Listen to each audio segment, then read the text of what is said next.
कल हमारी चर्चा चल रही थी कि उपयोग को कंसंट्रेट करना है।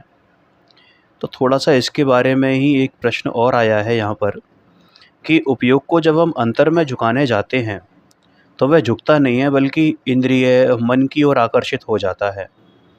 तो फिर मतलब ये 2 क्रिया हो गई कि एक तो बाहर से रस तोड़ें और अंतर में रस उत्पन्न करें।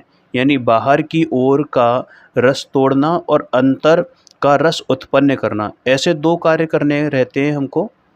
थोड़ा-सा इस बारे में स्पष्टीकरण चाहिए था। देखो, जब अंतर का रस लगता है ना, तो स्वतः ही, सहज ही बाहर का रस छूट जाता है। उसे कोई 2 प्रयत्न नहीं करने पड़ते, कोई 2 पुरुषार्थ नहीं है, पुरुषार्थ एक ही है।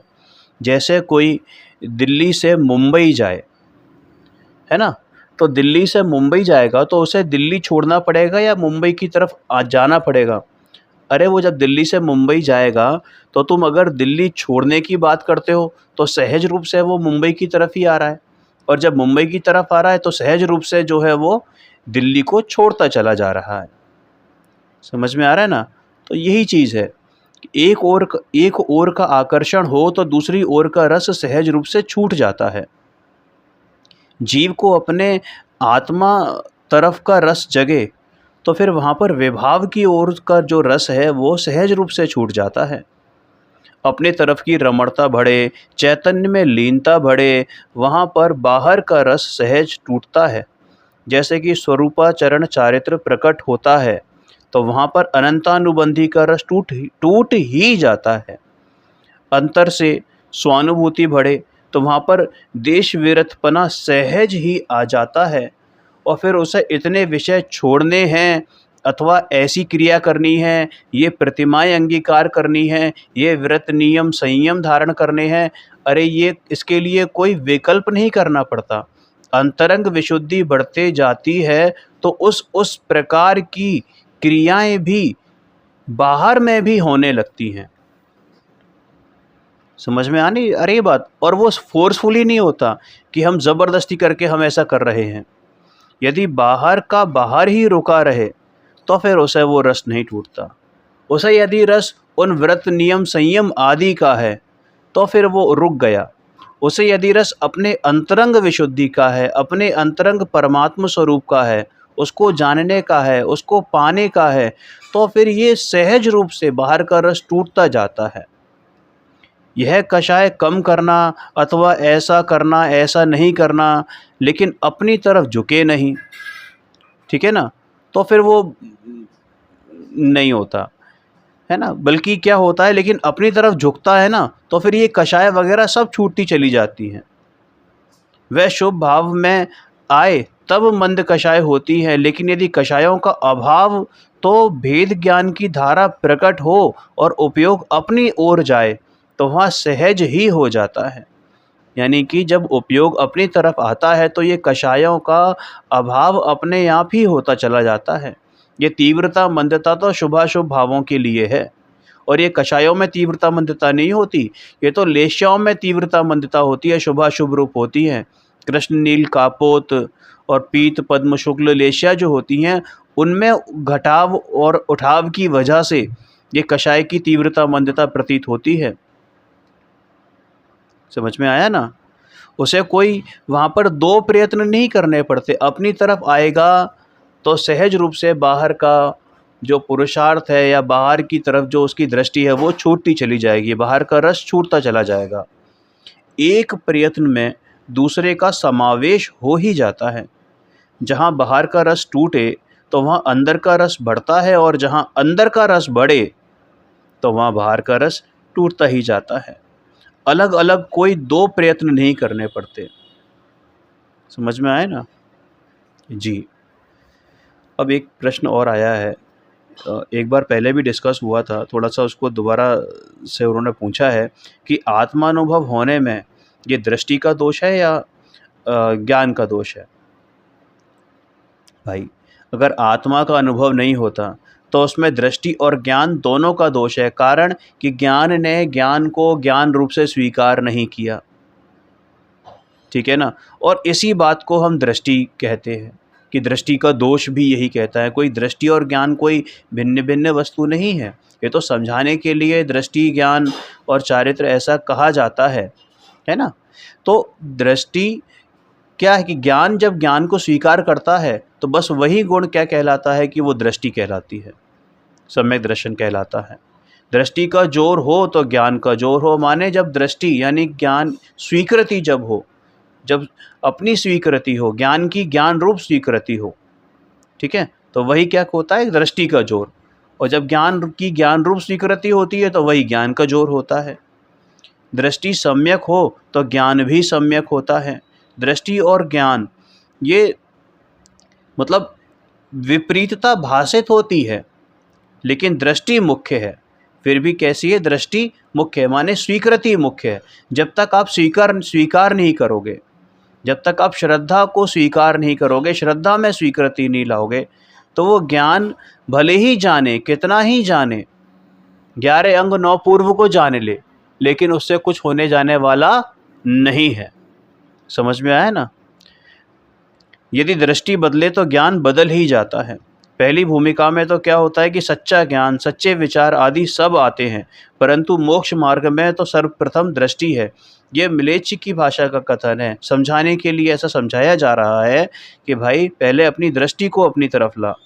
दृष्टि के साथ ज्ञान होता है। दृष्टि सम्यक हो वहाँ ज्ञान सम्यक हो ही जाता है। अरे गुरुदेव ने इतना स्पष्ट किया है कि कोई भूल ना हो, तो जो अटकता है वो अपनी ही भूल से अटकता है ना। और एक चीज़ ध्यान रखें कि मुक्ति का तो एक ही मार्ग है, उसी मार्ग पर चलना है। गुरुदेव ने एक ही मार्ग बताया है कि सब कुछ करके एकमात्र एक आत्म कार्य करना है। तत्व का चिंतन करे, शास्त्र अभ्यास करे, देव शास्त्र गुरु की महिमा करे अथवा आत्मा की महिमा करे, उन सब में एक आत्मा का ही ध्येय रखना है। आत्मा को पहचानना वही कर्तव्य है। आत्मा का स्वभाव कैसे प्रकट हो, ये प्रश्न उठ सकता है। तो भाई आत्मा का स्वभाव आत्मा के अवलंबन से, ज्ञान स्वभावी भगवान आत्मा के अवलंबन से ही आत्मा का स्वभाव प्रकट होगा। उसका मूल स्वभाव जो दर्शन, ज्ञान, चारित्र आदि अनंत गुणों से भरा हुआ है, वह शुद्ध रूप यानी कैसे उस रूप परिणमित हो।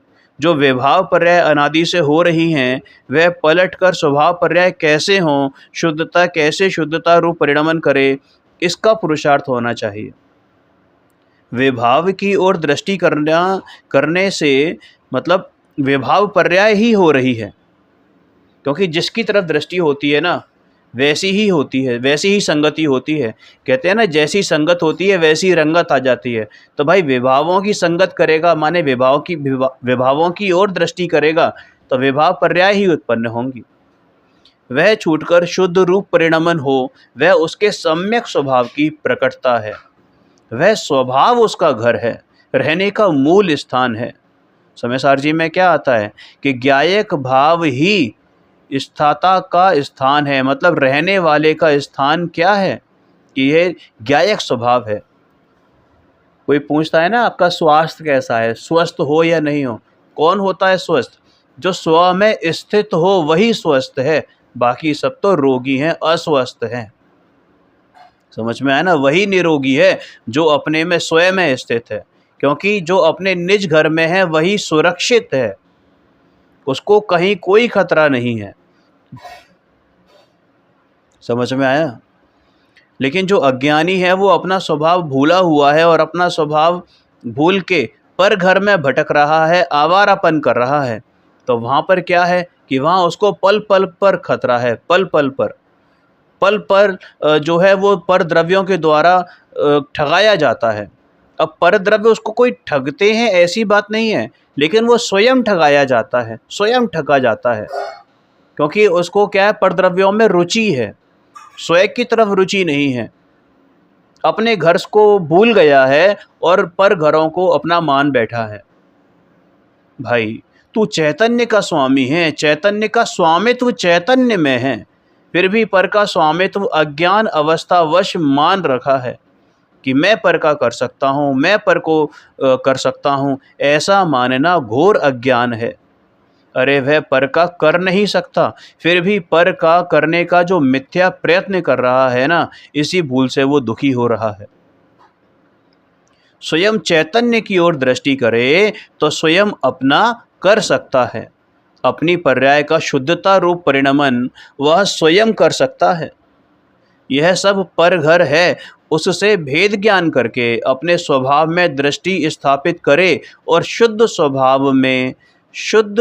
स्वभाव में से शुद्ध पर्याय प्रकट हो, वही करना है।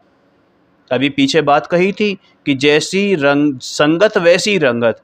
तो भाई तू विभाव की तरफ दृष्टि करेगा तो विभाव पर्याय उत्पन्न होंगी, और अपने शुद्ध स्वभाव की तरफ दृष्टि करेगा तो वो शुद्धता ही प्रकट होगी। समय सारजी में आता है ना, जो शुद्ध जाने आत्म को वो शुद्धता को प्राप्त हो, अनशुद्ध जाने आत्म को वह अशुद्धता को प्राप्त हो।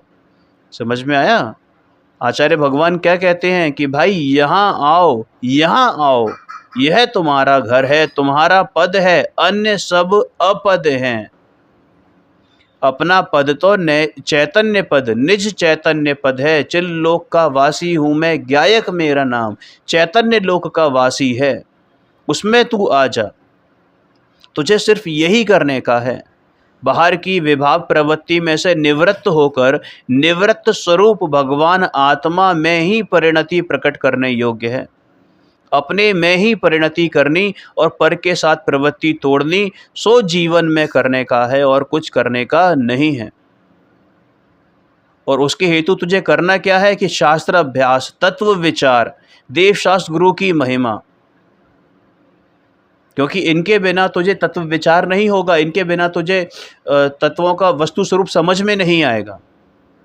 आएगा अपने आप से ही, लेकिन ये निमित्त बनेंगे। चैतन्य की परिणति कैसे प्रकट हो, इसका तुझे बार बार विचार होना चाहिए। शुद्धात्मा की ओर लक्ष्य करके द्रव्य दृष्टि कैसे प्रकट हो, इसका विचार बार बार आना चाहिए। अनुभूति कैसे हो, यही एकमात्र करने योग्य कार्य है, वही जीवन का सच्चा कर्तव्य है। और इस तरफ दृष्टि होनी चाहिए कि मुझे अपना शुद्धात्मा प्रकट करना है, तो शुद्धात्मा की ओर लक्ष्य होना चाहिए। जी, बहुत सुंदर, क्लियर हुआ, आपने इतना अच्छा संदेश दिया है। एक प्रश्न अभी आया है कि जैसे एक समय की एक पर्याय में तीनों काल की पर्यायों को जानने का सामर्थ्य कैसे होता है, वह थोड़ा समझाने की कृपा करें। भाई, ज्ञान की शक्ति ऐसी असाधारण है, ज्ञान की शक्ति असाधारण है। जहाँ पूर्ण वीतरागता प्रकट हुई, वहाँ पर निर्मल केवल ज्ञान प्रकट हुआ। वह पर्याय एक समय की होने पर भी उसकी शक्ति अनंत है। एक पर्याय की शक्ति इतनी अनंत है, उस अनंतता में कौन जानने में न आए। उसे भूतकाल, वर्तमान काल या भविष्य काल की अपेक्षा नहीं रहती। युगपत सकल, कहते ना, युगपद विशद सकलार्थ झलके, युगपद विशद सकलार्थ झलके, ध्वनित हो व्याख्यान में। ऐसा भगवान ने ही बताया है भाई। युगपद विशद सकलार्थ झलके, समस्त विश्व के जो पदार्थ हैं, भूत भविष्य वर्तमान के, उनके पदार्थों के गुणों की पर्याय, यानी अनंत पर्याय, तीनों काल की पर्याय एक साथ एक समय में जानने में आती हैं। ऐसी केवल ज्ञान की सामर्थ्य है। वर्तमान पर्याय में तीनों काल आ जाते हैं। तीनों काल भिन्न भिन्न कोई देखने नहीं पड़ते, वर्तमान वत ही दिखाई देते हैं। भूतकाल या भविष्य में जाकर देखना नहीं पड़ता, किंतु वर्तमान वत सबको जान लेती हैं। उस पर्याय में मर्यादित शक्ति हो तो वह पूर्ण ज्ञान ही नहीं है। मर्यादित शक्ति मतलब एक लिमिटेड पावर अगर हो, भाई वो अपरिमित है, अमर्यादित है। केवल ज्ञान की तो हर एक पर्याय में जानने की पूर्ण शक्ति होती है। वो तो लोक अलोक को बराबर रूप से उनकी समस्त द्रव्य गुण पर्यायों समेत एक समय में जान लेता है।